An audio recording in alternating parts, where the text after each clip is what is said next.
नमस्कार मुलांनो, कसे आहात तुम्ही? मजेत ना? तर आज आपण शिकणार आहोत बालभारती भाग 3 मधील पर्यावरण भाग 1 याचा आपण अभ्यास पाहणार आहोत. पण तत्पूर्वी आपण पाहणार आहोत की अन्नपदार्थ टिकवण्याच्या पद्धती. आपण हा जो पाठ पाहिला होता की त्यामध्ये बघितलं होतं की कशाप्रकारे अन्न हे टिकवलं जातं व त्याच्या पद्धती कशा आहेत हे देखील पाहिलं जातं की त्याच्या पद्धती आहे, जे वाळवणं आहे, थंड करणं आहे, उकळवणं आहे, परिरक्षक टाकणं आहे, या सगळ्या आपण पद्धती पाहिल्या होत्या की बुरशी कशाप्रकारे येते, ती हवेमध्ये आणि हवेमार्फत आणि पाण्यामार्फत येते. पण जर आपल्याला यायची नसेल तर ती सूक्ष्मजीवांच्या त्याच्यामध्ये कशाप्रकारे वाढ होते हे देखील पाहिलं आहे. की लवकर खराब होणारे पदार्थ म्हणजे दूध आणि आमरस आहे, ते देखील जर टिकवायचं असेल तर कशाप्रकारे आपण ते टिकवलं पाहिजे, या सर्वांचा अभ्यास आपण त्या पाठामध्ये केला होता. परंतु आज आपण एक नवीन भाग पाहणार आहोत, एक नवीन पाठाकडे आपण अभ्यासणार आहोत आणि आपल्या पाठाचं नाव आहे की वाहतूक. काय आहे बरं या वाहतुकीमध्ये? वाहतुकीचा अर्थ काय आहे की वाहतूक म्हणजे वाहून नेणारं जे साधन आहे त्याला आपण काय बोलणार आहोत? वाहतूक. तर चला तर आपण बघूया की लगेचच की प्रसरणेमार्फत आपण बघूया आणि त्या घटकांचा देखील अभ्यास करूया की वाहतूक म्हणजे काय, वाहतुकीचे काय फायदे आहेत, काय तोटे आहेत, पर्यावरणाशी त्याचा काय संबंध आहे, पर्यावरणाच्या बाबतीतले जे काही त्याचे होणारे जे परिणाम आहेत ते देखील आपण पाहणार. बघा, या पाठात आपण वाहतूक म्हणजे काय आहे पाहणार आहोत, वाहतुकीचे पर्यावरण होणारे परिणाम आणि त्याचे फायदे तोटे याचा काय संबंध आहे, नक्की फायदे आहेत, तोटे आहेत, वाहतूक नेमकं काय आहे, आज आपण हे या पाठाद्वारे पाहणार आहोत. चला आता आपण बघूया लगेच स्पष्टीकरणाकडे. बघा, इथे तुम्हाला काय दिसत आहे मुलांनो की हे घर दिसत आहे की त्या घरामध्ये तुम्हाला दोन प्रकारची घरं दिसत आहेत. अशी बाजूबाजूला घरे आहेत. यांनी काय सांगितलं, आपल्या घरापासून साधारणपणे 1 किलोमीटर अंतरावर असणारे मित्राचे किंवा मैत्रिणीचे घर. आपले जे घर आहे आपल्या घरापासून 1 किलोमीटरच्या अंतरावर तुम्हाला काय करायचं आहे की असं एखादं घर बघायचं, एखादं स्थळ बघायचं आहे. मग ते दुकान असेल, शाळा असेल, बगीचा असेल, की त्या घर तुम्हाला काय करायचं, निवडायचं आहे की आपल्या घरापासून जे साधारण 1 किलोमीटर काय असेल ते दूर असेल. मग त्या घराची तुम्हाला पाहणी करायची की ते 1 किलोमीटर अंतरावर जसं असेल, बगीचा असेल, दुकान असेल, शाळा असेल, इत्यादीपैकी एक ठिकाण आपण निवडायचं आहे. आता तुम्ही काय निवडलं आहे मला सांगा मुलांनो?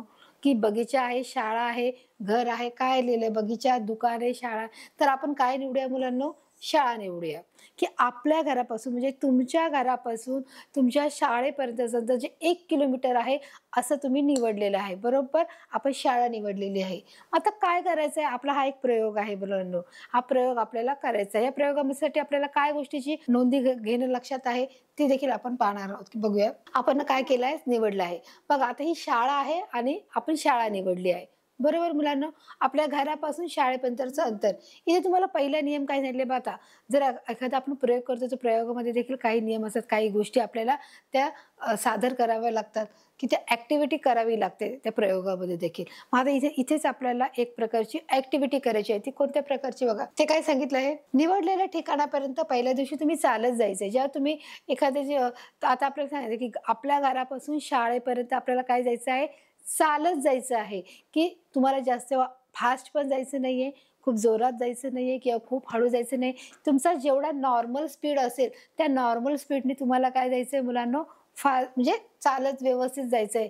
की व्यवस्थित तुम्ही जास्त धापाही टाकायच्या नाहीयेत किंवा एकदम हळूही चालायचं नाही, बरोबर? निवडल्या ठिकाणी तुम्हाला कसं जायचंय, अगदी हळूवार चालत जायचं, जसं तुम्ही नॉर्मल जातात तसं. हा झाला तुमचा पहिला. दुसरं तुम्ही काय करणार, दुसरी गोष्ट की दुसऱ्या दिवशी तुम्ही काय करणार आहात, सायकलवर जाणार आहात, बरोबर? की तुम्ही सायकल या वाहनाचा वापर करणार. इथे काय आलंय मुलांनो, वाहन आलंय. बघा, हे काय आहे, आपलं वाहन आहे. या वाहनाचा आपण काय केलाय, वापर केलाय. पहिल्या दिवशी तुम्ही पायी चालत गेलात, ना जास्त जोरात गेलात ना जास्त हळू गेलात, बरोबर? मग आता दुसऱ्या दिवशी काय प्रयोग केला की आपण त्याच ठिकाणी आपल्या घरापासून शाळेपर्यंत जाण्यासाठी आपण कोणत्या गोष्टीचा वापर केला मुलांनो, शाळेत जाण्यासाठी आपण सायकलचा वापर केला आहे, बरोबर आहे? तुम्हाला दोन्ही गोष्टींमध्ये काही नोटीस आलं का की तुम्ही पहिल्या दिवशी जरी गेलात तरी तुम्ही बॅग कशी घेतली होती, खांद्यावर घेतली होती. बघा, इथे दिसतंय तुम्हाला. पहिल्या दिवशी जर चालत जरी गेला तरी तुम्हाला बॅग कुठे दिसली, खांद्यावर. तुम्ही घेतली की नाही ते बॅग. आणि ज्या दुसऱ्या दिवशी देखील तुम्ही जाताय तरी देखील तुम्हाला बॅग कशी दिसते मुलांना, की ती खांद्यावर दिसते का, शकता, नाही. ती तुम्हाला कुठे दिसते? सायकलच्या पॅडवर ठेवलेली दिसते. तिथे आपण सामान ठेवतो, जसं म्हणजे लगेज आपण की सामान ठेवण्याची जागा आहे. सायकलला देखील सामान ठेवण्याची ती पाठीमागे बॅग जागा असते, बरोबर आहे? ती तिथे ठेवलेली आहे. म्हणजे त्याला ती स्वतः वाहून घ्यावी लागली नाहीये, की त्या जेव्हा आपण स्वतः वाहून घेतो तेव्हा आपल्याला त्रास होतो, श्रम घेतो की नाही आपण, की आपण चालतोय आणि ती बॅग पण कॅरी करतोय. पण इथे बघा, तो सायकलने चाललाय आणि त्याची बॅग देखील त्याच्याबरोबर आहे. त्यात पण त्याने बॅग उचलली नाही, ती साईडलाही ठेवलेली आहे आणि अशा प्रकारे तो दुसऱ्या दिवशी सायकलने चालत गेला आहे. आता तिसऱ्या दिवशी बघा, तिसऱ्या दिवशी स्वयंचलित वाहनाने जा. बरं, स्वयंचलित वाहन म्हणजे काय? स्वतःची गाडी. जी स्वतःची गाडी असेल, ती गाडी म्हणजे ती कार असेल, कोणतीही असू दे, छोटी-मोठी कोणतीही गाडी असू दे, त्या गाडीने तुम्ही काय करा? जा. आता तुम्हाला हे 3 प्रयोग दिले आहेत. पहिल्या दिवशी तुम्ही काय जाणार आहे? स्वतः पायी चालत जाणार आहे. तुम्हाला तुमची बॅग कॅरी करायची आहे खांद्यावरती. दुसऱ्या दिवशी तुम्हाला काय करायचं आहे मुलांनो, की तुम्हाला सायकलने जायचं आहे आणि तरी तुम्हाला ती बॅग कुठे घ्यायची आहे? ती सायकलचे जे लगेज आहे तिथे ठेवायची आहे आणि सायकलने जायचं आहे. तिसऱ्या दिवशी मुलांनो तुम्हाला काय करायचं आहे, की तुमच्या स्वयंचलित म्हणजे स्वतःची गाडी. स्वयंचलितचा अर्थ काय आहे? जी स्वतःची गाडी आहे. त्या गाडीने तुम्हाला काय करायचं आहे? जायचं आहे आणि बॅग तुम्हाला कुठे? परत ती गाडी ठेवायची आहे. बरोबर आहे? म्हणजे हे 3 प्रयोग झाले. मग आता 3 प्रयोगातून काय सिद्ध होतंय, की काय करायचं आहे आपल्याला? की हे आपण पहिला, दुसरा, तिसऱ्या दिवशी आपण जे प्रयोग केले, त्याच्यातून तुम्हाला काही गोष्टीची नोंद घ्यायची आहे. आणि ती कोणत्या गोष्टीची नोंद घ्यायची आहे आता ते पाहूया आपण. मग तुमच्या लक्षात येईल, की आपण नेमकी हा प्रयोग कशासाठी केला आहे? जाणून घ्यायचं आहे ना? चला पाहूया. आता हा काय झालं, तिसऱ्या दिवशी देखील गाडीने गेलेला आहे. पहिला दिवस गेला, दुसरा दिवस गेला, तिसरा दिवस. आता बघा इथे त्यांनी काय सांगितलंय, की हे करत असताना शाळेचे दप्तर नेहमी जवळ ठेवा व तिन्ही प्रवासासाठी एकच मार्ग निवडा. की तुम्ही तिन्ही दिवसाचा जो प्रयोग केला त्या प्रयोगामध्ये तुम्हाला बॅग न्यायची. तर मी सुरुवातीला सांगितलंय, की तुम्हाला बॅग घ्यायची. तुम्हाला नुसतंच गाडीने जायचं नाही, नुसतंच चालत जायचं नाही, नुसतं सायकलवर जायचं नाही. तुम्हाला बॅग ही कॅरी करायची आहे. कारण आपण कुठे चाललोय? शाळेत चाललोय आणि शाळेत जायचं तर म्हटलं साहजिकच आहे. तुम्हाला दप्तर लागणार आहे. दप्तरशिवाय नाहीतर मग तुम्हाला टीचर ओरडेल की नाही. मग त्यासाठी तुम्हाला काय करायची गरज आहे? बॅगची गरज आहे आणि त्यामुळे तिन्ही प्रयोगामध्ये तुम्हाला बॅगचे अत्यावश्यक आपले साधन आहे. बॅग काय आहे? साधन आहे आणि तिन्ही प्रवासासाठी एकच मार्ग निवडा. असं नाही, की तुम्ही आज ह्या मार्गाने गेलात, उद्या त्या मार्गाने, एकदा उजवीकडून गेलात, दुसरीकडून डावीकडून गेलात, तिसरीकडून सरळ गेलात. असं नाही करायचंय. तुम्ही जेव्हा तिन्ही मार्गाने जाताना, तिन्ही वेळेस प्रयोग करत असताना, चालत जाताना, सायकलवर जात असताना आणि गाडीने जात असताना तुम्हाला एकाच मार्गाने जायचं आहे. तर तुम्ही ठरवलं मला सरळ मार्गाने जायचं तर सरळ मार्गाने. तुम्हाला जर वाटलं की नाही उजवीकडे तर तिन्ही दिवस तुम्हाला उजवीकडूनच जायचं आहे. ह्या गोष्टीची तुम्हाला काय घ्यायची आहे मुलांनो? काळजी घ्यायची आहे, खबरदारी घ्यायची आहे, की तुम्ही तिन्ही दिवस तुम्ही त्याच गोष्टीने किंवा त्याच मार्गाने जाणार आहात. परंतु अट काय आहे? तुम्हाला बॅग तुम्हाला सक्ती घेऊन जायची आहे. ही मात्र काय आहे? आपली अट आहे आणि तुम्ही तिन्ही दिवस तुमच्या बॅग बरोबर असणार आहे. बघा इथे काय सांगितलंय, आता हा घरापासूनचा रस्ता आहे. तुम्हाला रस्ता दाखवलाय, काही घरं दाखवलीत आणि हा तुम्हाला रस्ता दाखवलाय. हे करत असताना शाळेचे दप्तर नेहमी जवळ ठेवावं. तिन्ही प्रवासासाठी एक म्हणजे घरापासून शाळेपर्यंत जाण्याचं हे काय आहे? अंतर आहे. व खालील मुद्द्यांच्या आधारे वहीत नोंदी करा. म्हणजे तुम्ही आता तुम्हाला सांगितले तिन्ही दिवस तुम्हाला जायचं आहे. एकदा चालत, एकदा सायकल, एकदा स्वतःची गाडी. परंतु अट काय आहे? तुम्हाला स्वतःची दप्तर तुम्हाला कॅरी करून घेऊन जायचं आहे. ही सगळ्यात महत्त्वाची अट आहे. आणि परत दुसरी अट काय आहे, की तुम्ही एकाच मार्गाने जाऊ शकता. तर तुम्ही ठरवलंय मला उजवीकडून जायचं तर उजवीकडून, तुम्ही जर ठरवले डावीकडून तर डावीकडून. मग तिन्ही दिवस तुम्हाला त्याच मार्गाने जायचं आहे. प्लस काय सांगितलंय तिसरी गोष्ट काय आहे, की तुम्हाला काय करायचंय? त्या गोष्टीच्या नोंदी करायच्या आहेत.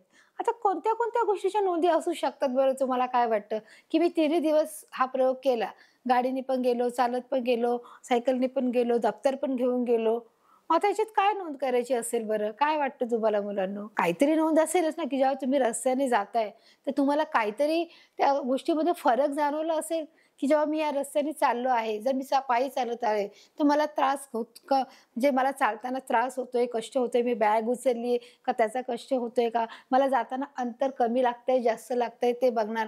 परत दुसऱ्या वेळेस जर तुम्ही सायकलने जातायत, तर तुम्ही सायकलने जात असताना तुम्हाला बॅग उचलावी लागली का नाही लागली? बरोबर आहे? तुमचं अंतर किती झालंय? तुम्ही कालच्या पायी जेव्हा चालत होतात तेव्हा ते अंतर कमी होतं का आता ते अंतर कमी आहे का ते जास्त आहे? हे तुम्ही पाहणार. बरोबर मुलांना. परत तिसरं जे तुम्ही जेव्हा स्वयंचलित गाडीने जेव्हा जाणार, त्या गाडीमध्ये देखील तुम्ही जात असताना तुम्हाला कम्फर्टेबल वाटते, आरामात आहे, की तुम्हाला ती बॅग उचलावी लागली का तिथेच गाडीत ठेवावी लागली का ते जात असताना तेव्हा देखील तुम्हाला अंतर कमी वाटलं, जास्त वाटलं का ते चालत जेव्हा तुम्ही गाडीने जात असता तेव्हा तुम्ही कोणत्या साधनांचा वापर केला, बरोबर आहे, की जे इंधनांचा वापर करावा लागला का आपल्याला त्या गाडीचा आवाज जो आहे, जो कर्कश आवाज आहे गाडीचा, मोटारीतून जो धूर येत होता, ते ते तुम्ही बघितलं, त्या आवाज गाडीचा येत होता ते पाहिलं. या 3 गोष्टीमध्ये तिन्ही प्रयोगामध्ये तुम्हाला वेगवेगळापणा जाणवला, नाही जाणवला, काय जाणवलं, ह्या सगळ्या गोष्टी आपणचा अभ्यास आपण या प्रयोगाद्वारे आता आपण करणार आहोत. चला आता यांनी कोणत्या नोंदी केल्या, ज्या मी आता सांगितल्या त्या आहे का अजून काही वेगळ्या आहेत, हे देखील आपण पाहणार. जसं तुम्ही देखील हा जर प्रयोग करून बघायचा आहे आणि तुम्हाला काय ह्या नोंदी आढळल्या त्या देखील तुम्ही त्याची काय करायची आहे, नोंद करून घ्यायची, की मी जात असताना मला काय दिसलं, मला काय आढळलं, मला काय जाणवलं, मला प्रवास किती कमी झाला, किती जास्त झाला, मला अंतर किती कमी लागलं, मला किती श्रम पडले, मी कोणत्या ह्याच्यामध्ये जास्त कम्फर्टेबल होतो, ते सगळ्या गोष्टी आपण याच्यामध्ये पाहूया. सर आता आपण नोंदवहीमध्ये बघूया की कशा प्रकारे म्हणजे त्यांनी एक नोंदवही केली आणि त्याच्यामध्ये त्यांनी कशा प्रकारचे ज्या नोंदी त्याचं निरीक्षण केलेलं आहे. बघा इथे तुम्हाला काय दिलं आहे की हा 3 दिवसाचा प्रवास आहे. हा आहे पहिला, हा आहे दुसरा आणि हा आहे तिसरा. बरोबर आहे. पहिला, दुसरा, तिसरा. पहिला हा आहे जो चालत गेला होता, दुसरा आहे तो सायकलवर गेला होता आणि तिसरा आहे तो आपल्या गाडीने गेला होता. 3 दिवस प्रवासास लागलेला वेळ. बघा मुलांनो, इथे सगळ्यात पहिली गोष्ट काय सांगितली की वेळ. वेळ हे काय आहे? पहिली गोष्ट की सगळ्यात तिन्ही गोष्टीमध्ये मॅटर काय करते की वेळ. की तुम्ही जर चालत जाताय, तुम्ही जर सायकलने जाताय आणि गाडीने जाताय, तर साहजिकच आहे तुम्हाला काय वाटतं की जास्त वेळ कशाला लागला असेल? आपलं उत्तर काय असणार आहे की जेव्हा तुम्ही चालत जाता तेव्हा तुम्हाला जास्त वेळ लागला असेल, साहजिकच आहे. जर तुम्ही सायकलने जाता तर त्याच्यापेक्षा समजा तुम्हाला चालत जायला जर तुम्हाला कमीत कमी 30 मिनिटं लागली असतील, बरोबर? 1 किलोमीटर तुम्हाला जायचंय, मग तोच वेळ तुम्हाला तर कदाचित इथे सायकलने 20 मिनिटं लागली असेल आणि तेच जर मोटारीने जायचं असेल तर कदाचित तुम्हाला 10 मिनिटे लागली असतील, बरोबर? 10 मिनिटं म्हणजे तुम्ही जेव्हा चालत जाता तेव्हा तुम्हाला लागणारा वेळ हा काय करतो, खूप मॅटर करतो. की जेव्हा तुम्ही चालत जाताय तेव्हा तुम्ही आरामात जाताय, ना धावत जाताय, ना म्हणजे स्लो जाताय, तर तुम्ही कसे जाताय, आरामदायी जाताय. तर साहजिकच वेळ जास्त लागणार आहे, बरोबर? मग जर तुम्ही सायकलने जाताय तर त्याच्यासाठी त्याच्यापेक्षा थोडा कमी वेळ लागेल आणि जर गाडीने जाताय तर खूपच कमी वेळ लागेल, बरोबर आहे मुलांना? आणि हे बघा, हे पाहिलं की तुम्ही वेळ बघा की इथे तुम्हाला 12 ते काय दिले, जर घड्याळ दिलंय, घड्याळाच्या आकारानुसार की जर तुम्हाला हा वेळ किती लागत आहे हे तुम्हाला दाखवलं आहे. की जर इथे तुम्हाला काय दिलं की जर 2ला 5 मिनिटं तर अर्धा तास लागणार आहे. तर तुम्ही समजा तुम्ही 2ला निघालात तर तुम्ही इथे किती वाजता पोहोचाल? यावेळेस पोहोचाल. पण जर तुम्ही सायकलने गेलात तर तुम्ही कसे कुठे पोहोचाल? इथे पोहोचाल. आणि जर गाडीने गेलात तर साहजिकच आहे या 10 मिनिटाच्या अंतरावर हे 5, हे 5, बरोबर आहे? 10 मिनिटाच्या अंतरावर तुम्ही पोहोचाल. तर अशा प्रकारे वेळ हे खूप मॅटर करत आहे प्रत्येक गोष्टीमध्ये की कोणत्या वेळेनुसार गाडीने, सायकलने का वाहनाने की किती वेळ लागला हे आपल्याला दाखवायचं आहे. आपल्याला दुसरं बघा काय सांगितलंय, त्यांनी ज्या नोंदी केल्या त्या नोंदी देखील नीट लक्षपूर्वक बघायच्या आहेत की त्यांनी काय नोंद केली आहे. कोणत्या प्रवासात सर्वात जास्त व कोणत्या प्रवासात सर्वात कमी वेळ लागला की याची पण नोंद करायची की ती निश्चित की कोणत्या प्रवासाला कमी वेळ लागला आहे ना, कोणत्याला जास्त लागला, कोणत्याला कमी लागला याची नोंद करायची आहे. जर तुम्ही चालत गेलात तर तुम्हाला किती वेळ लागला, याला किती वेळ लागला, याला किती वेळ लागला. मग कमी कोणत्याला वेळ लागला आणि प्रवास चालताना कोणत्या वेळ जास्त गेला हे देखील आपल्याला या घड्याळानुसार बघायचं आहे. हे देखील त्यांनी सांगितलेलं आहे, बरोबर मुलांनो? की म्हणजे ह्या गोष्टीची तुम्हाला नोंद करायला सांगणं गरजेचं आहे की कमी वेळ कोणता आहे, जास्त वेळ कोणता आहे हे देखील तुम्हाला सांगायचं आहे. कोणत्या प्रवासात तुम्हाला स्वतः साहित्य वाहून घ्यावे लागले. बघा कोणत्या प्रवासात तुम्हाला साहित्य वाहून घ्यावं लागलं, म्हणजे जे तुम्हाला सांगितलं की जर आपण शाळा हे ठिकाण निवडलं आहे तर साहजिकच आहे शाळेसाठी आपल्याला काय गरजेचं आहे, बॅग गरजेचं आहे. मग बॅग ही तुम्हाला कोणत्या वाहनामध्ये तुम्हाला वाहून घ्यावी लागली, तर अर्थातच जेव्हा आपण पायी चाललो तेव्हा आपल्याला काय करावी लागली, ती बॅग स्वतः वाहून घ्यावी लागली. म्हणजे त्याच्यासाठी तुम्हाला शारीरिक कष्ट पडले. जेव्हा तुम्ही चालता, एखादं सामान घेता तेव्हा त्या गोष्टीसाठी तुम्हाला काय पडतात मुलांनो, कष्ट पडतात, बरोबर आहे? मग त्याने कोणत्या प्रवासात म्हणजे पायी चालण्याच्या प्रवासात इथे काय उत्तर येणार, पायी चालण्याच्या प्रवासामध्ये तुम्हाला काय पडणार आहे, साहित्य हे काय करावं लागणार, वाहून घ्यावं लागणार आहे. बघा आता हे साहित्य तुम्हाला वाहून दिसतंय. बघा चौथा काय आहे, कोणता प्रवास आरामदायी वाटला. म्हणजे तुम्हाला या तिन्ही प्रवासामध्ये कोणता प्रवास आरामदायी वाटला. जर चालत होता तो वाटला का, जर तुम्ही सायकलवर चालला तो वाटला का, तुम्ही जेव्हा गाडीत बसलात तो वाटला. आता बघा जेव्हा चालत असताना तुम्हाला पायाची हालचाल करणं गरजेचं आहे आणि प्लस तुम्ही बॅग घेतली आहे, शाळेचं जे दप्तर घेतलं आहे, ते देखील तुम्हाला इथे खांद्याला ओझं असं वाटणार आहे आणि जेव्हा तुम्ही चालणार आहात, तेव्हा देखील पायाला तुम्हाला त्रास होणार आहे. म्हणजे बरोबर आहे, शारीरिक आणि कष्टाचं काम आहे, जे पायी चालणं आहे. जे दुसरं आहे त्याच्यामध्ये बघा काय झालंय, दुसरं म्हणजे आपण जेव्हा सायकलवर जातो, त्या सायकलवर जात असताना भले आपण बॅग नाही कॅरी करत आहे, नाही उचलत आहे, त्याला कष्ट देत नाही. ती आपण ठेवली आहे सायकलवरती. परंतु आपण जे सायकलला पॅडल मारायचं काम करत आहोत, ते देखील कष्टाचं काम आहे की नाही मुलांनो? की तुम्ही पायाची काहीतरी मूव्हमेंट करताय. भले तुम्ही चालत नाहीये, परंतु तुम्हाला सायकलला पॅडल मारावं लागत आहे. त्याच्यामुळे ते काय आहे, ते देखील कष्टाचं काम आहे. मग तुम्हाला आरामदायक प्रवास कसला वाटला? इथे तुम्हाला प्रश्न काय दिलाय? कोणता प्रवास तुम्हाला आरामदायी वाटला? तर इथे बघा तिसरा प्रकारचा जो प्रवास आहे त्याच्यामध्ये तुम्हाला एकदम आराम वाटला, की नाही तुम्हाला पायाचं चालणं करायचंय, नाही तुम्हाला सायकलची पॅडल मारायची आहे आणि नाही तुम्हाला शाळेचं जे बॅग आहे ते देखील उचलायची आहे. बरोबर आहे? म्हणजे तुम्हाला इथे तिसरा जो प्रवास आहे, जो स्वतःच्या गाडीने जाणं आहे, तो प्रवास तुम्हाला नक्कीच काय वाटला असेल? आरामदायक वाटला असेल. त्याच्यामुळे याच्यामध्ये उत्तर काय नाही, की हे आरामदायक उत्तर म्हणजे आरामदायक जो प्रवास आहे तो आपल्या गाडीने देखील जाण्याचा हा वाटला आहे. त्याच्यामुळे जर तिन्ही याच्यामध्ये जे काही त्यांनी केलं आहे, प्रयोग केलाय त्याच्यामध्ये हा जो प्रवास आहे, जो गाडीने जाण्याचा तो काय आहे? आरामदायक वाटलाय. कोणत्या आता बघा 5वा प्रश्न, कोणत्या प्रवासात इंधनाचा वापर करावा लागला आहे? बघा आता आपला प्रश्न पुन्हा तिसऱ्या प्रवासावर आला आहे, की कोणत्या प्रकारच्या वाहनामध्ये तुम्हाला इंधनाचा वापर करायला लागला? इंधन म्हणजे काय? की जे वाहतुकीमध्ये वापरलं जाणारं जे तेल आहे, त्याला आपण बोलतो इंधन आहे. मग ते इंधन कोणत्या स्वरूपात असतं मुलांनो?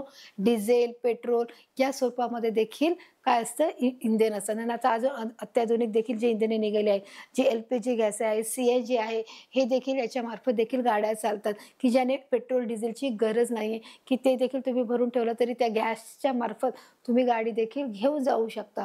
बरोबर? म्हणजे अशा अनेक सुख-सुविधा ज्या आहेत, ज्या आपल्या जीवनावश्यक वस्तू आहेत, की ज्या आपल्यासाठी त्या उपयोगाच्या आणलेल्या आहेत आणि त्याचा आपण नेहमीच या सुविधांचा वापर करत असतो.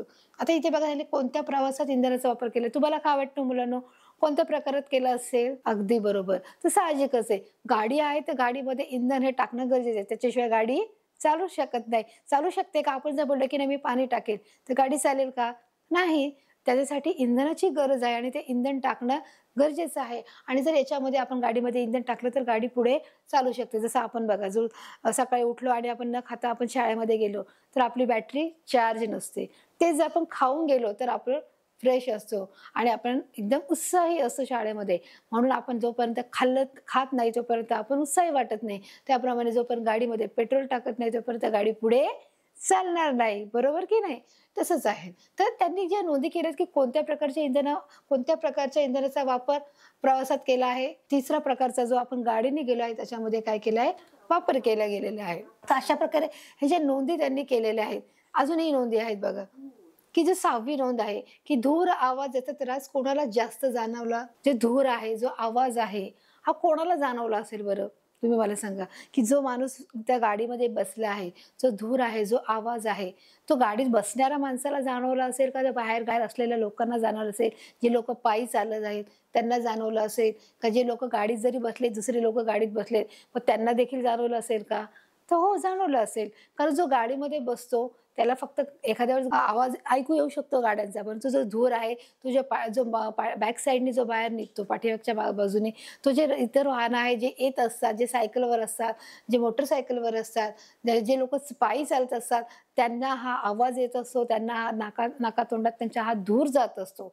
बरोबर आहे? आणि त्यामुळे त्याची देखील आपण दक्षता घेतली पाहिजे, की वाहनातून अनेक प्रकारचे जे सूक्ष्म कण असतात, ते देखील बाहेर पडलेले असतात. त्याचाही अभ्यास आपण पुढे करणार. मग धूर आणि आवाज याचा त्रास कोणाला जास्त जाणवतो? की जे बाहेर लोकं आहेत, त्या लोकांना याचा आवाज हा काय करतो?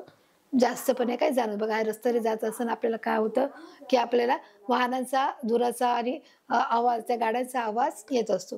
तर बघा इथे त्यांनी सांगितलं, की जेव्हा चालत जात असताना म्हणा किंवा गाडीतून जात असताना, सायकलवरून जात असताना, तर वरील नोंदीवरून लक्षात आले असेल, की पायी चालत जाताना जास्त वेळ लागतो. साहजिकच आहे. मी मगाशीच तुम्हाला सांगितलं, की तुम्ही या तिन्ही प्रयोगातून जर तुम्ही पाहिलं, की जो पहिला प्रयोग आहे, पायी चालत जाणे, नोंदीतून लक्षात असं आलंय, की पायी चालत गेल्यामुळे आपल्याला जो चालण्याचा जो वेळ आहे, तो हा जास्त कालावधी लागलेला आहे. कारण आपण पायी चालत आहोत. आपण आपल्या पायांना श्रम देत आहोत. बरोबर आहे? आणि त्यामुळे आपलं जे चालणं आहे ते आपल्या शरीराच्या मानाने आपल्याला जसं जमेल तसं आपण त्याप्रमाणे चालत असतो आणि त्यामुळं 1 किलोमीटर आपल्या घरापासून ते शाळेपर्यंत जाण्याचं अंतर जाण्यासाठी आपल्याला त्याच्यासाठी लागणारा वेळ हा नक्कीच जास्त वेळ असणार आहे. हे आपल्याला या नोंदीद्वारे काय आहे लक्षात आलेलं म्हणजे आपण ती नोंद लक्षात घेतली आहे. व साहित्य वाहून नेण्यासाठी श्रम करावे लागत आहे. तर आपल्याला म्हणजे ते साहित्य पण आपण कॅरी करतोय ना, ते आपण उचलून घेतोय त्यासाठी देखील आपल्याला श्रम करावे लागत आहे, की ही जी बॅग दिसते या मुलाच्या खांद्यावर, की ती काय करत आहे, की त्याच्यासाठी देखील श्रम लागत आहे, की आपले खांदे दुखत आहेत आणि ते आपण खांद्यावर दप्तर घेतलं आहे. त्याच्यामुळे आपल्याला काय लागत आहे, श्रम देखील लागत आहे. ते श्रम घेण्यासाठी मग आपण हे पहिला प्रयोग झाला, की आपल्याला वाहनाचा मग आपण जेव्हा आपण पायी चालण्याच्या ह्याच्यामध्ये काय करतो, आपल्याला तो वेळही जास्त लागत आहे आणि श्रमही लागत. वाहनाचा वापर केल्यामुळे वेळेची व श्रमाची बचत होते. बघा इथे फायदे सांगितले आहेत, की जेव्हा तुम्ही वाहनांचा वापर करता, तेव्हा तुम्हाला श्रमाची आणि वेळेची काय होते बचत होते. म्हणजे नाही तुम्हाला साहित्य उचलून घ्यावं लागत आहे आणि नाही तुम्हाला वेळ लागत आहे. बरोबर आहे. म्हणजे हा काय आहे आपला फायदा आहे, की जर तुमच्याकडे गाडी आहे, तर तुम्ही काय करू शकता फटदिशी जाऊ शकता. म्हणजे तुम्हाला कालावधी हा फार कमी लागणार आहे आणि तुम्हाला कोणतीही वस्तू उचलून घ्यायची गरज नाहीये. त्याच्यासाठी तुम्हाला शारीरिक त्रास देखील घ्यायची गरज नाही. ते तुम्ही आरामात गाडीमध्ये एका साईडला तुम्ही ठेवून तुम्ही आनंददायी प्रवास करू शकता. असं त्यांचं म्हणणं आहे, की वाहनाचा वापर केल्यामुळे काय होतं वेळेची म्हणजे तुम्हाला ज्या ठिकाणी वेळेत पोहोचायचं तुम्ही वेळेत पोहोचू शकता. जर तुम्हाला सांगितलं, की आपलं जर अंतर 10 मिनिटं तर तुम्ही 10 मिनिटातच पोहोचणार. जर म्हणजे असं नाही, की चला बाबा त्याला अर्धा तास लागणार आहे, 1 तास लागणार आहे आणि श्रमाची बचत होते, की आपल्याला गाडीत कोणतेही सामान घेऊन बसायची गरज नाहीये. काय करू शकतो आपण ते बाजूला ठेवू शकतो किंवा पाठीमागच्या सीटवर ठेवून आरामामध्ये आपण बसू शकतो. म्हणजे हा काय आहे गाडीचा फायदा आहे, की गाडी असल्यामुळे आपल्याला वेळेची बचत होते आणि श्रमाची बचत होते. तुम्हाला दिसतंय इथे जसं तो आरामामध्ये तो गाडीमध्ये काय चालला आहे, बसून चालला आहे. बरोबर मुलांनो? त्याचबरोबर हे लक्षात आले, की स्वयंचलित वाहनास इंधनाचा वापर करावा लागतो. हे लक्षात आले, की जे स्वयंचलित म्हणजे जी स्वतःची गाडी आहे, त्याच्यामध्ये इंधनाचा वापर करावा लागतो. मी तर तुम्हाला मगाशी सांगितलं. काय करायचं जी गाडी आहे त्या गाडीमध्ये काहीतरी तुम्हाला टाकणं गरजेचं आहे इंधन. मग ते पेट्रोल असू दे, डिझेल असू दे किंवा ते एखादं आता जे गॅस निघाले जे एल-पी-जी असेल, सी-एन-जी असेल, तुम्हाला काहीतरी टाकणं गरजेचं आहे. म्हणजे ज्यांची स्वयंचलित गाडी आहे त्याच्यामध्ये इंधनाचा हा वापर करणं हे फार गरजेचं आहे. त्याच्याशिवाय काय करू शकत नाही, ही गाडी चालू शकत इंधनाचा वापर करावाच लागतो. म्हणजेच वाहतुकीचे चांगले व वाईट असे दोन्ही परिणाम आहेत. बरोबर? की म्हणजे वेळेची आणि श्रमाची बचत होते हे चांगलं आहे. की जर आपल्याकडे गाडी आहे तर आपण काय करू शकतो वेळेत पोहोचू शकतो आणि आपल्याला श्रमही करायची गरज नाही. जे साहित्य आहे ते आपण साईडला ठेवू शकतो. म्हणजे इथे वेळ आणि बचत दोन्ही श्रमाची बचत होते. परंतु म्हणजे त्याच्यात आपल्याला इंधन टाकावं लागतंय. म्हणजेच काय की गाडीमध्ये आपले चांगले आणि वाईट दोन्ही फायदे आहेत. जर इंधन टाकल्यामुळे काय होतंय की त्या गाडीतून धूर येत आहे. बरोबर? त्या धुराचा त्रास अन्य लोकांना होत आहे. इतर लोकांना जे रस्त्याने चालत आहेत, सायकलवर आहे, जे मोटरसायकलवर आहे, जे पायी चालत आहे, जे पायी रस्ता क्रॉस करत आहेत, त्या लोकांच्या नाकातोंडामध्ये तो धूर जात आहे. म्हणजे त्याचा अर्थ काय ज्याच्याकडे स्वयंचलित गाडी आहे त्यांचे चांगले आणि वाईट असे दोन्ही परिणाम हे काय करत असतात होत राहतात आणि त्याच्यामुळे मग आणखीन पुढे काय गोष्टी घडतात ते देखील पाहा बघा. चांगले वाईट असे दोन्ही परिणाम होत राहतात. आता इथे काय सांगितलंय आजच्या गतिमान युगात प्रवास व साहित्याचे ने-आण करण्यासाठी आपल्याला विविध वाहतुकीची काय असते गरज असते. की आजच्या गतिमानचा अर्थ काय? काय लिहिलंय गतिमान. गतिमान म्हणजे की आजचं जे इतकं फास्ट युग आहे, फास्ट जग आहे की पहिल्यासारखं स्लो नाही की आजकाल बघा झटपट गोष्ट काय होते अनफ्युरेबल बोलतो ना की एकदम फास्ट क्विकली म्हणजे जसं मॅगी कशी 2 मिनिटात बनते, की तुम्ही मॅगी बनवायला टाका ती 2 मिनिटात बनते. बनते की नाही? आवडते की नाही मॅगी? सगळ्यांनाच आवडते लहान मुलांना, बरोबर? तर प्रश्नच नाही. तर तसंच गतिमान म्हणजे फास्ट. आजच्या गतिमान युगामध्ये, आजच्या फास्टच्या युगामध्ये, जलद युगामध्ये काय राहिलंय, की प्रवास व साहित्याची ने-आण करणं सोपं झालेलं आहे. काय कशाप्रकारे, की हर एक प्रकारची जी वाहतुकीची जी साहित्य आहे, मग ती रेल्वे आहे, बस आहे, रिक्षा आहे, ट्रक आहे, टेम्पो आहे, हवाई जहाज आहे, जहाज आहे. या सर्व काय झालं आहे, की ते वाहतुकीची ने-आण करणं सोपं झालेलं आहे आणि ते उपलब्ध झालेले आहेत तर आपल्याला कशासाठी वाहतुकीची ने-आण करण्यासाठी. आता तुम्ही बघा ना जर आपल्याला देखील जायचं असेल कुठे फिरायसाठी बाहेर तर आपण काय करतो आपण कुठे जायचं आधी हे ठरवतो. मग आपण कोणत्या वाहनाने जाणार मग ते ठरवतो. मग ते कसं ठरवणार कोणत्या वाहनाने? जर जवळ असेल तर साहजिकच आहे आपण काय करतो की आपण बसचा किंवा ट्रेननी काय करतो आपण निवड करतो. पण बस आणि ट्रेनपेक्षाही जर ते खूप लांब असेल तर मग आपण अशा वेळेस आपण काय करतो हवाई जहाज म्हणजे प्लेनचा एरोप्लेनचा काय करतो निवड करतो. की समजा आपल्याला भारताच्या बाहेर जायचंय तर बरोबर आपण काय करतो आपण प्लेनचं तिकीट काढतो जे हवाई मार्गाचं आहे ते तिकीट काढतो आणि त्याच्यामुळे मग तो प्रवास खूप लांबचा असेल तर त्या मानाने त्या वाहतुकीची काय केली जाते निवड केली जाते. मग तसंच बाबा ही जी वाहतूक आहे, ही वाहतूक आहे की जी फळाची ने-आण करण्यासाठी देखील वाहतुकीचा वापर केला जातो. जे फळभाज्या आहे त्याची देखील वाहतूक ते ने-आण करण्यासाठी जसं आपण पाहिलं की मागच्या पाठामध्ये की अन्नाची सुरक्षता, अन्नाच्या पद्धती कशा आहेत, त्या कशा टिकवल्या जातात. म्हणजे ते टिकवायचे असतील तर आणि त्या प्रत्येकाला पुरवायचे असतील, जर भारतामध्ये देखील ज्या फळभाज्या ज्या जास्त उत्पादन होतात, मग त्याची देखील ते बाहेरच्या देशामध्ये काय केली जाते, निर्यात केली जाते. मग ते कशाप्रकारे केली जाते? वाहतुकीच्या द्वारे केली जाते. मग ती कशी करणार? की मग ते ट्रकद्वारे, टेम्पोद्वारे किंवा ते रेल्वेच्या मार्फत देखील केली जाते. काही हवाई जहाजाच्या, काही जहाजाच्या मार्फत केली जाते. मग अशा प्रकारे देखील वाहतूक हे एक मोठं साधन बनलेलं आहे, की त्याची आजच्या गतिमान युगामध्ये म्हणजे आजच्या जलद युगामध्ये की आता वेळ लागत नाही, की कोणत्याही प्रकारचं एक साधन तुम्ही निवडा. तुम्ही काय करू शकता? तुम्ही प्रत्येक साधनांची ने-आण करू शकता. तिथून देखील माल तुम्ही इकडे आणू शकता आणि इकडचा माल देखील तुम्ही तिकडे घेऊन जाऊ शकता. अशा प्रकारे काय झालं हे आजचं जे गतिमान युग झालं आहे, की या जलद युगामध्ये आपण प्रवास देखील हा आपल्याला सोपा झाला आहे, की प्रवास देखील करताना आपण बघा, घराच्या बाहेर पडलं की आपण लगेच ऑटो करतो, टॅक्सी करतो, बरोबर आहे, रिक्षाने जातो. म्हणजे आपल्याला साधनं भरपूर आहेत. आपल्याला विचार करावा लागत नाही, की आता आपण कशाने जायचं. जसं फार पूर्वीच्या काळामध्ये साधनांची एवढी उपलब्धता नव्हती, एवढी सेवा नव्हती, की जेव्हा पहिले लोकं जायचे तेव्हा फक्त त्यांना बैलगाडी होती, घोडागाडी होती किंवा बरेच जे त्यांना तर ज्या लोकांना ते देखील नसायचं, तर ते लोकं बिचारे पायी मैल-मैल, किलोमीटर चालत जायचे. त्यावेळेस साधनाची एवढी उपलब्धता नव्हती. परंतु आजच्या या गतिमान युगामध्ये, जलद युगामध्ये जे की काय झालेलं आहे, आज सोयी-सुविधांची खूप प्रमाणामध्ये काय झालेली आहे, उपलब्धता वाढलेली आहे. त्याच्यामुळे मनुष्य काय करतो, त्या सर्वचा उपभोग करत असतो. मग विविध त्याच्या साधनावर अवलंबून राहावे लागते. म्हणजे विविध साधनं असतात त्याच्यावर मग आपण अवलंबून राहतो, की अरे हे पण आहे, हे पण आहे, हे पण आहे. आपण कोणत्याही साधनाने काय करू शकतो, जाऊ शकतो. ह्या गोष्टी आपण त्याच्यामध्ये पण बघतो, की आपण साधनाची निवड करत असतो. बघा आता इथे तुम्हाला वेगवेगळ्या प्रकारची साधनं दिली आहेत, की ते तुम्हाला दिसतंय, की काही व्यक्ती बघा रोज सकाळी उठले की मॉर्निंग वॉकला जातात, की ते सायकल घेऊन जातात. हे कधीही चांगलं आहे, की जर तुम्ही सायकलवर करता तेव्हा एक प्रकारचा व्यायाम होतो तुमचा. बरोबर आहे आणि तुम्हाला मग भूक पण चांगली लागते, की बघा इथे तुम्हाला सायकलचं जे वाहन आहे ते पण सायकल हे पण वाहन आहे. इथे तुम्हाला बस दिलेली आहे. इथे तुम्हाला काय दिलंय सायकलचं वाहन दिलंय. इथे तुम्हाला बस आहे. बरोबर आहे. इथे तुम्हाला काय दिलंय बघा, की इथे रस्त्याचं काम चालू आहे. हे काय आहे? हे रस्त्याचं काम चालू आहे. इथे हा काय ब्रिज बनत आहे. हे काय आहे? ट्रक किंवा टेम्पो आहे. हे ट्रक आहे. बरोबर. ही काय आहे? रेल्वे आहे. ही काय आहे? कार आहे. ही देखील बुलेट ट्रेन आहे. काय आहे?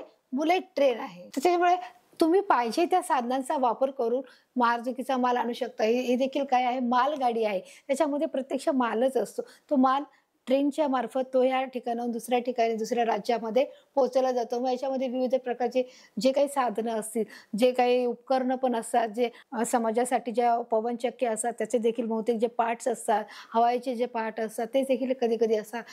त्याचप्रकारे जे पालेभाज्या, फळभाज्या असतात, जे फ्रुट्स असतात, हे देखील म्हणजे याला एक प्रकारची ती मालगाडी असते, त्याच्यामध्ये फक्त माल ठेवला जातो. तो देखील एका प्रदेशातून दुसऱ्या ठिकाणी पोहोचवण्याचं काम करतो. मग अशा प्रकारे आपल्याला वाहतुकीच्या साधनांची बऱ्याच प्रमाणात उपलब्धता असल्यामुळे आपण काय करतो, आपण ते फक्त मार्ग तो वाहतूकची काय करतो निवडतो आणि त्यामुळे वाहतुकीचे अनेक फायदे होतात मग आपल्याला. मग आता ते फायदे कसे होतात तर ते देखील पाहणार आहोत, की कशा प्रकारे मग कामे जलद गतीने होतात. जर आपण ते वाहतूक केली एका ठिकाणी की आपली कामं कशी होतात, जलद होतात, लवकर होतात, फास्ट वेळ लागत नाही. आपण चालत जातोय का? तर नाही. आपण सायकलने जातोय का? नाही. तर आपण कारने जातोय का? नाही. तर आता रेल्वे, ट्रेन म्हणजे ह्या किती एका किलोमीटरमध्ये एका तासात ते कितीतरी अंतर पाडत असतात आणि जर प्लेननी जायचं ठरलं तर ते फारच कमी तासामध्ये एका ठिकाणाहून दुसऱ्या ठिकाणी जातात. म्हणजे आपलं काय जातं, कामं जलद गतीने काय होतात, होत राहतात. मग ट्रक असो, टेम्पो असो, पाण्याची ने-आण असो, ह्या सगळ्या गोष्टी म्हणजे जे काही असेल, तुमचं जे काही प्रोडक्ट असेल ते काय केलं जातं, एका ठिकाणी दुसऱ्या ठिकाणी पाठवलं जातं. बघा अशा प्रकारे जो मालाचा ट्रक आहे, हा जो ट्रक आहे, या ठिकाणी काय असतं, की बाबा याच्यामध्ये माल असतो. या मालामध्ये तुम्ही हर एक प्रकारचा जो माल असतो म्हणजे फळाचा असेल, भाजीपाला असेल, फुलांचं असेल, ते काय केलं जातं, त्यांच्या ज्या गाड्या असतात त्या रातचं त्या रीतसर काय केलं जातात, एका ठिकाणी जे डाव्या साईडने जातात आणि बाकीचे जे वाहन असतात ती उजव्या साईडने असतात. पण शक्यतो काय असतं, ह्या ज्या गाड्या असतात, जे ट्रक असतात, हे अवजड असतात. यांच्यामध्ये बरंचसं अवजड सामान असतं. खूप जास्त प्रमाणामध्ये ते सामान भरलेला जो माल असतो आणि मग त्याच्यामुळे एखाद्या वेळेस जर ट्रक पलटी झाला किंवा तो उलटला किंवा त्याच्यामध्ये काही बिघाड झाली तर तो ट्रक तिथे अडकून राहतो. म्हणून तो अडकून राहू नये म्हणून शक्यतो त्यांना रात्रीची परवानगी देण्यात आलेली आहे, की तुम्ही रात्री काय करायची महत्त्वाची ते तुम्ही घेऊन जाऊ शकता, जेणेकरून तेव्हा प्रवाशांची वर्दळ ही कमी असते, गाड्यांची वर्दळ कमी असते, वाहतूक कमी असते. मग अशा वेळी ते देखील सोयीस्करित्या तो माल घेऊन जाऊ शकतो. व्यापार वाढीस चालना मिळते. म्हणजे बघा की व्यापार वाढीस चालना मिळते म्हणजे की आपल्या भारतातला जो माल आहे तो आपण दुसऱ्या देशामध्ये नेला तर मग काय होतं, त्याला चालना मिळते की म्हणजे आपला माल तिकडे जातो व तिकडचा माल देखील इकडे येतो. म्हणजे व्यापार वाढीस लागतो की आपल्या मालाचं देखील आपण काय करू शकतो, एक प्रकारे आपण ॲडव्हर्टाइजमेंट करतो, जाहिरात करतो. म्हणजे त्याला काय म्हणणार, व्यापार वाढीस लागतो की आपला जो इकडचा जो माल आहे तो तिकडे गेल्यामुळे त्याला त्या मालाची ओळख होते. मग अशा प्रकारे व्यापार हा काय करत असतो, वाढीला लागलेला असतो. तो वाहतुकीमार्फत, मग ते कोणतीही वाहतूक असेल त्यामार्फत ते काय झालं तर वाढ होत राहते. जगातील विविध प्रदेश वाहतुकीच्या सोयीमुळे एकमेकांशी जोडले गेले आहेत. बघा जगातील विविध प्रदेश, जगातील जे जे विविध प्रदेश आहे, म्हणजे राजस्थान आहे, आंध्र प्रदेश आहे, गुजरात आहे, राजस्थान, महाराष्ट्र आहे, कर्नाटक आहे, तामिळनाडू, हे सर्व राज्ये सांगितले त्यांनी की याच्या मार्फत हे एवढ्या लांब लांब ठिकाणी हे ट्रक काय केले जातात, ट्रक असो, लॉरी असो, जे मालगाड्या आहेत त्या काय केल्या जातात, त्या पूर्ण फिरत असतात. मग त्यांना हे फिरण्यासाठी किमान 3 ते 4 दिवस लागत असतात, 5 ते 6 दिवस लागत असतात. आणि मग तो माल सुरक्षित कसा राहील याची देखील त्यांनी पुरेपूर काळजी घेतलेली असते आणि तो व्यवस्थित माल सुरक्षित एका ठिकाणाहून दुसऱ्या ठिकाणी तो घेऊन जाण्याचं देखील काम यांचं असतं. मग अशामुळे काय होतं, विविध वाहतुकीच्या सोयीमुळे एकमेकांशी ते जोडले गेले. मग हर एक जे राज्य आहे, जसं मी आता सांगितलं की भारतातील जे हर एक राज्य आहे, जे गुजरातपासून जम्मू काश्मीरपासून ते कर्नाटक, तामिळनाडूपर्यंत, बरोबर आहे, महाराष्ट्र म्हणा, तामिळनाडू म्हणा, किंवा जे सर्व राज्य आहे, जे आपले राजस्थान आहे, केरळ आहे, हे सर्व राज्य मग काय त्याचे एकमेकांशी जे संबंध असतात ते घनिष्ठ होतात, एकमेकांशी ते जोडले गेले जातात. ज्यांना ज्या गोष्टीची पुरवठा नाही त्या गोष्टीचा तिकडे पुरवठा केला जातो आणि ती गोष्ट पुन्हा त्यांच्या राज्यामध्ये ती आणली जाते. मग अशा प्रकारे हे एकमेकांबरोबरचे संबंध हे अधिक घनिष्ठ केले जातात, चांगले प्रस्थापित केले जातात. या वाहतुकीच्या मार्फत, या मालाच्या मार्फत देखील चांगल्या प्रकारे केले जातात आणि मग अशा प्रकारे ही वाहतूक केली जाते. जागतिक स्तरावर देखील वस्तूंची वाहतूक सहज व सोपी झाली आहे. जागतिक स्तरावर म्हणजे जगाच्या स्तरावर, की फक्त भारतापुरतीच नाही. जसं आता आपण ते ट्रकच्या द्वारे पाहिलं की पूर्ण प्रदेशापुरती, ज्या भारत देश आहे ते भारत, पूर्ण जो भारत देश आहे त्या भारताच्या ज्या फक्त राज्यापुरतं नाही तर जागतिक स्तरावर म्हणजे अमेरिका आहे, लंडन आहे, युरोप आहे, साऊथ आफ्रिका आहे, दक्षिण अमेरिका आहे, म्हणजे सगळ्या गोष्टी की त्याच्यावर देखील काय केले आहे, जागतिक स्तरावर देखील वस्तूंची वाहतूक सहज सोपी झाली आहे. म्हणजे कठीण काहीच राहिले नाही, सहज सोपी झाली आहे. मग ती कशी सोपी झाली आहे की तुम्ही एरोप्लेनद्वारे, तुम्ही हेलिकॉप्टरद्वारे देखील तुम्ही माल घेऊ शकता. म्हणजे जरुरी नाही एकदा तिथे ट्रेन जाऊ शकते का, अमेरिकेला बाहेरच्या देशात, भारत सोडून जर बाहेरच्या देशात ट्रेन जाऊ शकते का, नाही. मग तिथे जायचं ठरलं तर कसं जाणार, तर विमानाने जावं लागेल. मग विमानामार्फत देखील ही सहज आणि सोपी झाली आहे. म्हणजे याच्यात कठीण काहीच नाही की याच्यामध्ये कोणत्याही गोष्टीचे बाधा येत नाही जाण्यासाठी, की कोणत्या गोष्टीचा अडथळा नाहीये, की सहज आणि सोपी उपलब्धता झालेली आहे की जर त्या ठिकाणी जागतिक स्तरावर या गोष्टीचं देखील आदान-प्रदान होण्यास देखील सहज आणि सोपं हे उपलब्ध झालेलं आहे. मग कदाचित त्यावेळेस तिथे जाताना आपल्याला जे हवाई जहाज आहे त्याच्यातून जावं, विमानाने जावं लागत आहे किंवा एखाद्या बोटीने जाणं भाग आहे, तर त्याच्यामुळे ते देखील अगदी सोप्या रीतीने त्या गोष्टीची काय झालेली उपलब्धता आपल्याला झालेली आहे आणि म्हणून आपलं सहज आणि सोपं झालंय. म्हणजे याच्यामध्ये कोणत्याही प्रकारचं काय येत नाही, अडथळा येत नाहीये.